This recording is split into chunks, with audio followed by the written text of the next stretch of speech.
Headaches में migraine सबसे common है और माइग्रेन में भी सबसे कॉमन है टेंशन टाइप हेडेक, जो कि स्ट्रेस और तनाव से होता है।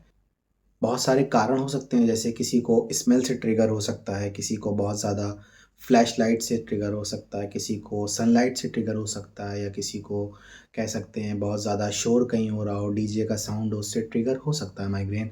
बट सबसे जो कॉमन देखा गया है, जो ओपीडीज़ में जनरल पेशेंट आते हैं वो टेंशन टाइप हेडेक्स बताते हैं। उनकी हिस्ट्री में काफ़ी ज़्यादा टेंशन देखा गया है।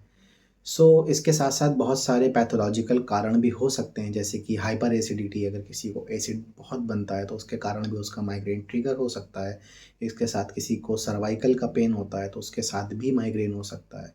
किसी को चक्कर आने की बीमारी है तो उसको भी माइग्रेन हो सकता है। अगर आपको सब एराकनाइड हेमरेज है आपके ब्रेन में तो भी माइग्रेन हो सकता है। ब्रेन ट्यूमर है उसके वजह से भी माइग्रेन हो सकता है। सो बेसिकली इसके जो टाइप्स होते हैं वो 2 टाइप होते हैं, एक ऑरा के साथ आता है और एक विदाउट ऑरा आता है। जो ऑरा के साथ आता है उसमें आपको पेशेंट को पहले से पता चल जाता है कि उसको माइग्रेन होने वाला है।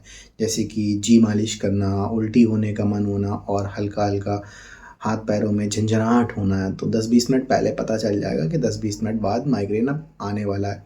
और इसके साथ-साथ जो विदाउट ऑरा होता है वो कभी भी ट्रिगर से, किसी भी ट्रिगर से हो सकता है। आपको जिस भी चीज़ से माइग्रेन होता है आप उस चीज़ से, उस ट्रिगर फैक्टर से बचें। अगर आपका बहुत ज़्यादा लाइट से होता है तो आप लाइट से बच सकते हैं। अगर आपको लगता है कि आपका बहुत ज़्यादा शोर से होता है तो आप शोर से बचने की कोशिश करें, ताकि आपका माइग्रेन ट्रिगर ना हो। तो बेसिकली जिस चीज़ से आपको ट्रिगर होता है तो आप ट्रिगर फैक्टर से बचें और देन फिर ट्रीटमेंट आता है। आप अपने अच्छे डॉक्टर को दिखाएँ और उनसे ट्रीटमेंट लें तो डेफ़िनेटली ये ठीक होता है।